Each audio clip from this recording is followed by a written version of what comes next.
Aziz dostlar, biz yine karşınızdayız. Hal-hazırda lövhədə məsələmizin şərtini görürsünüz. İstəyirik ki, bu məsələ barədə ətraflı izah verək. Məsələmizin şərti belədir ki, verilmiş n natural ədədinin natural bölənlərinin sayını tapın. Əvvəlcə bu məsələni biz riyazi çözək, riyazi izahını verək. Daha sonra bunu informatik olaraq, yəni algoritmik həllin verək ki, elektron hesablama maşınlarında da bu məsələnin həlli mümkün olsun. Ədədin bölənləri nədir? Ədədin bölənləri odur ki, hər hansı bir, yəni söhbət natural ədəddən gedir. Natural ədədin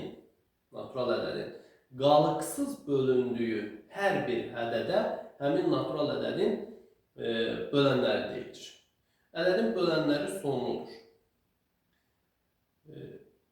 Bir daha qeyd edirəm, burada bölənlər dedikdə biz natural bölənlərdən söhbət açırıq. Ədədin ən kiçik natural böləni vahid, ən böyük natural böləni isə 10-dur. Məsələn, sadə bir tapşırıq. 8 ədədinin gəlin natural bölənlərini sanalayaq. 8 ədədinin natural bölənləri nədir? 1, 2, 4, 8'dir. 8 ədədinin nəyi natural bölənləri.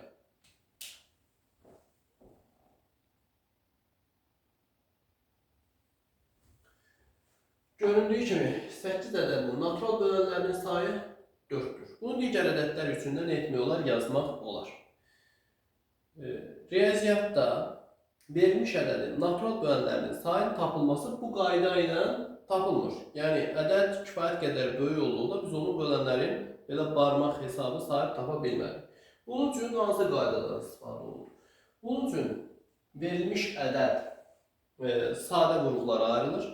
Sadə qruplara ayrıldıqdan sonra kanonik şəkildə yazılır. Kanonik şəkildə yazıldıqdan sonra qüvvət üstləri bir vahid artırılaraq hasili tapılır. Məsələn, tutaq ki, biz 18 ədədinin bölənlərinin, natural bölənlərinin sayını tapmaq istəyirik. Bunun üçün 18 ədədin sadə qruplara ayrılır. 18 ədədi sadə qruplara ayrılarkən 2 vurulsun 3'ün kvadratı şəklində olur. Daha sonra bax burada 2'nin üstü 1'dir. Bu yazılmıyor. 1 üzərinə gəlinsin 1. Söhbət bu 1'dən gedir. Vurulsun 2 üzərinə gəlinsin 1. Nəticə itibarilə 2 vurulsun 3 cavab 6 alır. Deməli 18 ədədinin natural bölənlərinin sayı 6'ya bərabərdir. Ümumilikdə n natural ədədinin, yəni biz burada n demişik, ona görə mən n yazıram. N natural ədədinin sadə qruplara ayrılışı a üstü alfa vurulsun b üstü beta vurulsun c üstü gamma və s. Bu şəkildədirsə, onda n ədədinin natural bölənlərinin sayı aşağıdakı kimi tapılır. Natural bölənlərin sayı bərabərdir. Alfa üstə gəlsin 1 vurulsun beta üstə gəlsin 1 vurulsun gamma üstə gəlsin 1 kimi qiymətləndirir. Bəs bu düstur hardan çıxır? Niyə görə bu formatda verilir? Gəlin bunu izah edək. Bunun müxtəlif üsullarla bu düsturun çıxarılışını vermək olar. Ali cəbir səviyyəsində multiplikativ funksiyalarla bunu vermiyorlar. Ama biz kombinatorik yanaşma edəcəyik. Kombinatorik yanaşmaya görə bu dekartasil prinsipindən, yəni vurma prinsipindən irəli gələn bir hasildir. Belə ki, n ədədinin sadə qruplara ayrılışı kanonik şəkli, yəni burada təbii ki, ABC ədədləri sadə ədədlərdir. A üstü alfa vurulsun B üstü beta vurulsun C üstü gamma şəklindədirsə, onda bu hissəyə baxırıq. Bax, birinci qrupa baxırıq. A ədədindən neçə dənə iştirak edə bilər? A ədədindən alfa dənə alfa sayıyla iştirak edə bilər və ya vurğularda da və ya ümumiyyətlə A ədədi vuruq kimi iştirak etməz. Onda A ədədinin iştirak sayı, yəni həm iştirak edir, həm iştirak etmir, alfa plus 1 ilə olur. Həmçinin B ədədindən neçə dənə iştirak edə bilər? B ədədindən beta sayda iştirak edə bilər və ya ümumiyyətlə iştirak etməz. Deməli, beta üstəgəl bir sayda, burada bu B ədədinin nə idi? Payıdır. Ən nəhayət, C ədədindən neçə dənə iştirak edə bilər? C ədədindən qamma sayda iştirak edə bilər və ya ümumiyyətlə iştirak edə bilməz.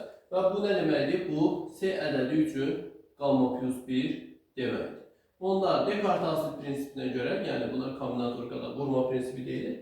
Bütün bölənlərin, natural bölənlərin sayı bax bu formada qiymətləndiriləcəkdir. Gəlin, məsələn, sadə bir konkret nümunənin üzərində bunu yekun çıxarılışın deyək və davam edək. Məsələn, tutaq ki, 120 ədədi verilir. 120 ədədinin sadə vurğular ayrılışı bu qaydada tapılır.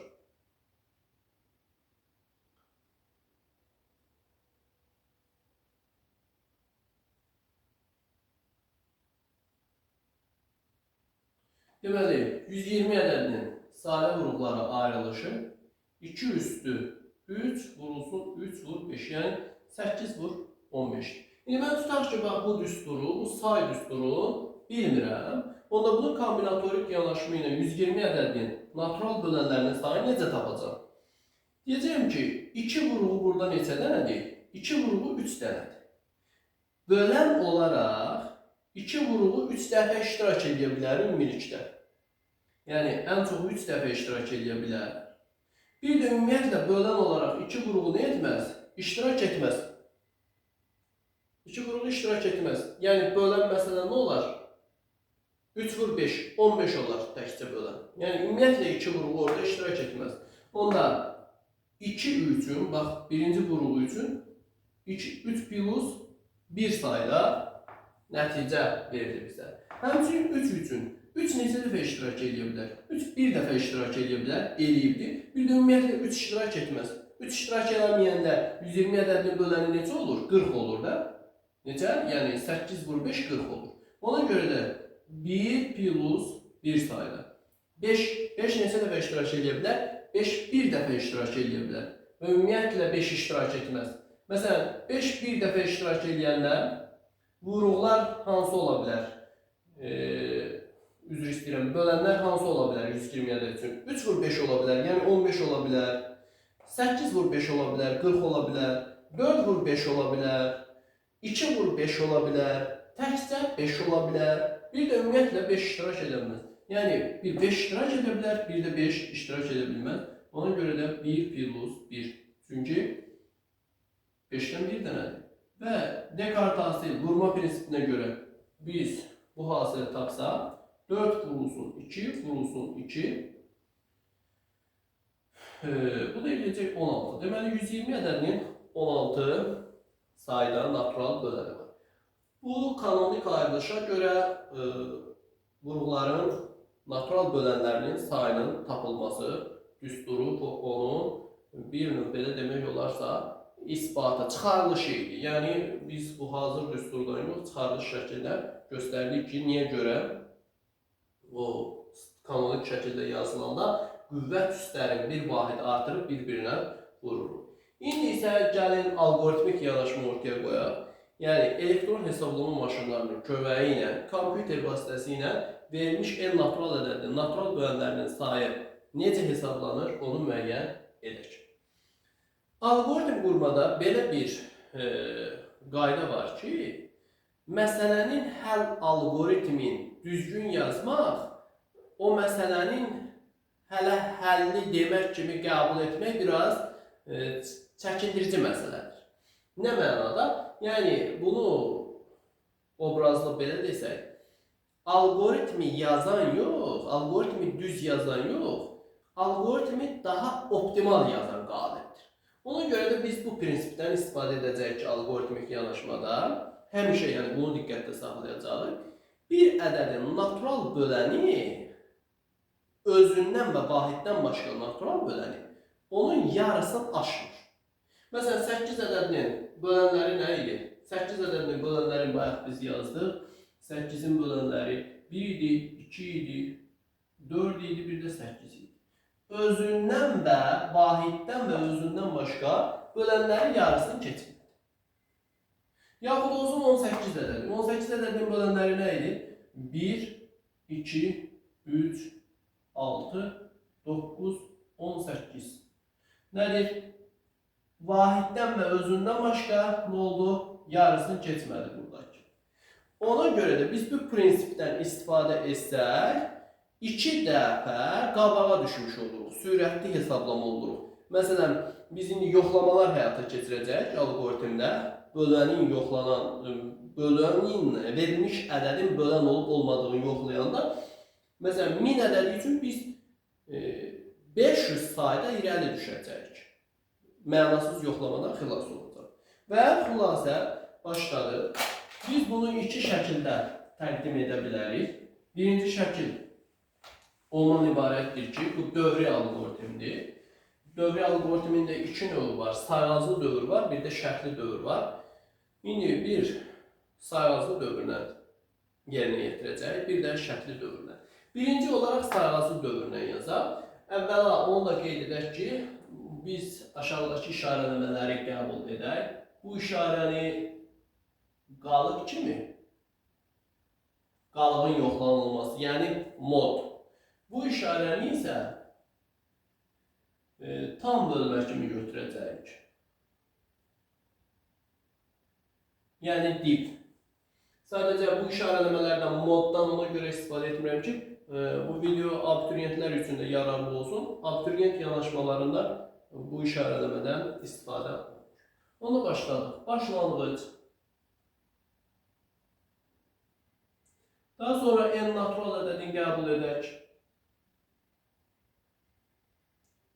En natural ədədini qəbul etdik. Bölənləri sayın bizə lazım olduğundan bir say üçün dəyişən qoyuram və başlanğıc qiymətini 0 qəbul edirəm. Bu işarələmələri blokları, yəni alqoritmlə məşğul olan ən sadə alqoritmləri qurmağı bacaran adam bu işarələmələri bilməlidir. Ona görə bu blokların mənasını izah eləməli. İndi sayğac qururam. Modifikasiyalı dövrdən istifadə edirəm. Və ilk dəfə izah verdiyim prinsipi burada tətbiq edəcəyəm ki, bir ədədin böləni vahiddən başlayaraq, yenə də dönə-dönə qeyd edirəm ki, burada natural bölənlərdən söhbət gedir, tam bölənlərdən yox. Vahiddən başlayaraq, həmin ədədin özünə qədər olan ədədlərdən və özü daxil olmaqla ola bilər, mümkündür, sonludur. Və indi də az öncə qeyd etdim ki, ədədin böləni özündən və vahiddən fərqli böləni onun yarısını aşır. Onda bir dənə dövr dəyişəni burada qeyd edirəm. Dövr dəyişəni olsun birdən ədədin yarısına qədər. Mənasız yoxlamadan xilas olmaq. Ədədin özünə qədər də birbaşa götürə bilər. Və ona görə də mən burada belə bir iş görəcəyəm. Burada S-in qiymətini 0 yox, S-in qiymətini 1 götürürəm. Ya 2 götürürəm. Bu 1-i də pozuram. 2-dən başlayıram. Yəni qabaqcadan mən qəbul edirəm ki, ədədin artıq 2 böləni var. İstənilən natural ədədin 2 böləni mütləq var, özü və vahid. Yəni növbəti bölənlər, yəni özü və vahid var, 2 qeyd etdim, yəni 2 bölən artıq məlumdur. Digər bölənləri də 2-dən onun yarısına qədər seçəcəyəm. Və i dəyişəni 2-dən ədədin yarısına qədər qiymətlər aldıqca mən belə bir yoxlama həyata keçirəcəyəm. Deyəcəyəm ki, əgər n ədədi i ədədinə böləndə qalıq 0 olarsa, bu yazışın mənası o deməkdir. Hə, əgər qalıq 0 olarsa, o zaman S-in qiymətini bir vahid artır. Yəni S2 idi, onu da neyiniyim? Bir vahid artırdı. Və artırdıqdan sonra indi, yəni bu i2-dən başlayaraq ədədin yarısına qədər olan ədədlərdir. Və net yoxlamanı həyata keçir. Yenidən, yəni i-nin qiyməti yenilən, 2 indi 3 olsun, yoxlama həyata keçir. Yox, əgər ümumiyyətlə n ədədi niyə böləndə qalıq 0 verilmirsə, yoxlarsa ona S-in qiymətinin artmağa keçid etməsin. Yox, elə birbaşa nə olsun? Bax, buradan qayıtsın dövr. S o vaxta kimi qiymət alacaq ki, n ədədi, daxil etdiyimiz n ədədi 2-dən başlayaraq həmin n ədədinin yarısına qədər ədədlərə bölmədə, yoxlamada bölən olarsa, yəni n ədədi y qalıqsız bölünərsə, onda s-in qiyməti bir vahid artıracaq və dövr bitəndən sonra buradan nə edəcək? S-i çapa göndərəcək. Çap yox, yəni burada mən çap operatorundan yox, çıxış deyək, çıxışa göndərəcək. Bu bir üsul, yəni sayğaclı dövrünə. Eyni algoritmi biz şərtli dövrünə də yerinə yetirə bilərik. Sayğaclı dövr belədir ki, dövrlərin sayı məlum olduqda yerinə yetirilir. Sayğaclı dövr etibarsız dövrdür, hər məsələyə müdaxilə edə bilmir. Amma şərtli dövr biraz çətin olsa da, etibarlı dövrdə bütün məsələlərin həllinə giriş edə bilir. Şərtli dövrlə də bunlar olduğu kimi qalacaq. Mən yalnız bu hissəni nə ilə əvəz edəcəyəm? Şərtlə əvəz edəcəyəm. Onda deyirəm ki, yenə başlanğıc ədədi qəbul edirəm. Ədədi qəbul edəndən sonra yenə eyni prinsip olaraq S bərabərdir 2 qəbul edirəm ki, istənilən natural ədədin artıq özü və vahid olmaqla 2 böləni var və bir dənə də dövr dəyişəni burada elan edirəm. I bərabərdir 1, 1-dən başlasın. 1-dən yox, yaxşı olar ki, mən 2-dən başlayayım. Necə ki, burada 2-dən başlamışdım. Çünki ona görə 2-dən başlayıramsa, mən n natural ədədin artıq 1-ə bölündüyünü qəbul etmişəm, bir də özünə bölündüyünü qəbul etdiyim üçün buraya 2 yazmışım s-in qiyməti. Artıq n natural ədədin 2-yə, 3-ə, 4-ə və s. ədədin yarısına qədər bölündüyünü yoxlamalıyım. Ona görə dövr dəyişəni olaraq 2-dən başlayıram. Və şərt qoyuram.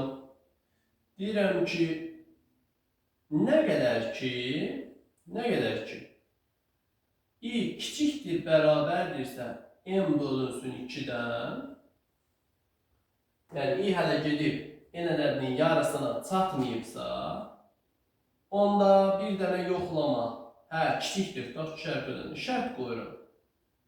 Deyirəm ki, əgər n ədədi, bax bu i ədədinə böləndə qalıq 0 verirsə, o zaman s-in qiyməti nə et? S-in qiymətin bir vahid artır.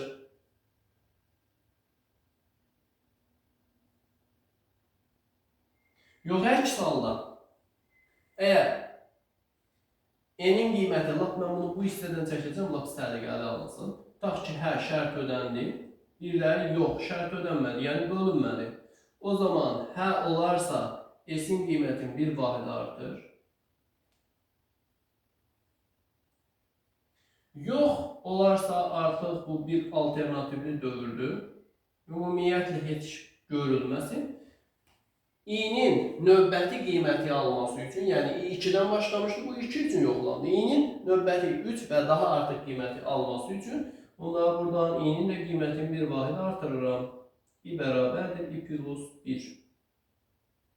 Və beləliklə, buradan da hara qaydıram? Buradan da təzədən qaydıram, bax bu hissəyə. Yəni, i-nin qiyməti yeniləndi. İndi onu yoxlamalıyıq ki, həmin yenilənmiş i-nin qiyməti n bölü 2-dən kiçikdirsə, yenə yoxlamanı həyata keçirir. Bu proses o vaxta kimi davam edəcək ki, i n ədədinin yarısına qədər davam etsin, yarısı daxil olmaqla. Burada sual oluna bilər ki, 2-yə bölmə yoxlanılıb, məsələn, ədəd 19 olarsa, tək ədəd olarsa 2-yə bölünmür. Burada tam bölmədən söhbət gedir. Bu tam bölmə işarəsini etmişik, bura biz qeyd etmişik. Çünki 19-u bu bölmə ilə 2-yə böləndə cavab 9 alınacaq. Yarısını keçməyəcək. Və artıq şərt ödənmədiyi halda, yəni yox, hələlərdə belə gedir. Biz dövrdən çıxış edəcək və s-in qiymətini çıxışa verəcək. S-in qiymətini çıxışa verdikdən sonra algoritm sonlanacaq. Və beləliklə biz bizə bir məsələnin də həm riyazi çıxarılışın, düsturunun riyazi çıxarılışın kombinatorik qaydada verdik və həm də algoritmin 2 üsulla sizə təqdim etdik. Bu algoritmlərə baxaraq bu məsələnin istənilən proqramlaşdırma dilində proqramı da qurmaq olar. Beləliklə, növbəti məsələlərdən xəbərdar olmaq və belə maraqlı məsələləri dinləmək üçün bizi izləmədə olun. Sağ olun, gələn görüşlərə dək.